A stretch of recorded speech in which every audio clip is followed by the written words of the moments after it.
निवडणूक आयोगाची पत्रकार परिषद नुकतीच पार पडलेली आहे। नगर परिषद आणि नगरपंचायतीच्या निवडणुकीची तारीख आणि निवडणुकीचं बिगुल आता महाराष्ट्रात वाजलेलं आहे। या संदर्भात बोलण्यासाठी काँग्रेसचे आमदार सतेज पाटील आपल्यासोबत आहेत। सर, पत्रकार परिषद नुकतीच पार पडलेल्या निवडणुकीच्या तारखा आणि स्थानिक स्वराज्य संस्थांच्या निवडणुकीचं बिगुल वाजलेलं या सगळ्याकडे कसं पाहताय? आमचं नशीब आहे, सुप्रीम कोर्टानं निर्णय दिला म्हणून किमान निवडणुका होत आहेत 31 तारखेपर्यंत।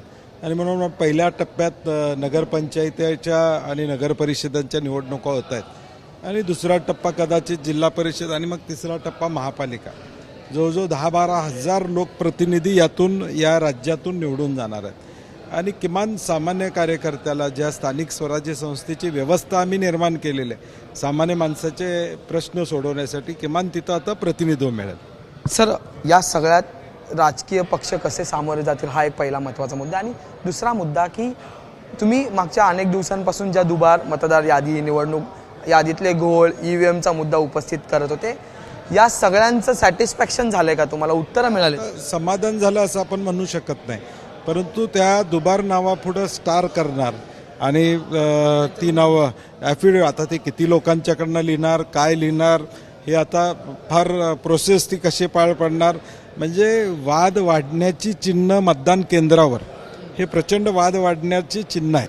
आणि म्हणून अजून देखील निवडणूक आयोगानं यामध्ये त्यांनी सांगितलं आम्ही सॉफ्टवेअर क्रिएट केलेलं आहे आणि त्यातून ही दुबार नावापुढं त्यांनी काहीतरी डबल स्टार केलेलं आहे। आता त्यातून काय निष्पन्न होणार, कसं होणार, मला कल्पना नाही अजून। पण यात आणखी एक महत्त्वाचा मुद्दा आहे की तुम्ही जो सतत मुद्दा मांडत होता तो मुद्दा निवडणूक आयोगाने मान्य केला असं तुम्हाला म्हणायचं आहे? नाही, मान्य करणं आणि इम्प्लिमेंट करणं यात फरक आहे। ॲक्सेप्टन्स किमान दुबार नावाचा त्यांनी केलेला आहे आणि त्या दुबार नावाबाबत कारवाई करण्याची, परंतु ती वगळणं ही प्रक्रिया जोपर्यंत होत नाही तो माणूस दुर्दैवानं दोन्हीकडे मतदान करू नये एवढी आमची साधारणपणे अपेक्षा आहे। राजकीय पक्षांची अपेक्षा आहे की एका बूथमधला माणूस सकाळी एकदा मतदान करून परत दुपारी त्याच कुठल्या तर दुसऱ्या केंद्रावर करू नये एवढी अपेक्षा आहे लोकशाही जीवन ठेवायसाठी। आणि म्हणून आता हे डबल स्टार करून किती लोकांना केलं आहे त्याची माहिती त्यांनी आकडेवारी दिलेली नाही, म्हणजे मी तर ऐकली नाही की नेमके डबल स्टार मारलेले या 1,07,00,000 मतदानात किती मतदार आहेत हे त्यांनी सांगितलेलं नाही।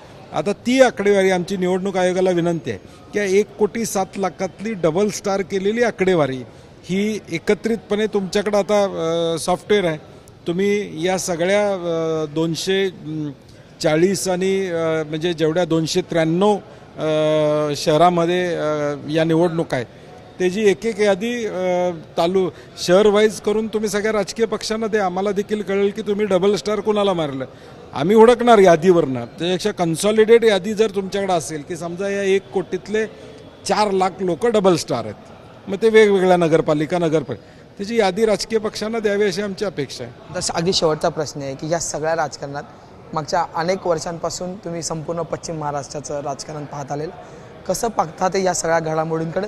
किती आलटापालट या सगळ्या नगरपरिषदेच्या निवडणुकीत होईल?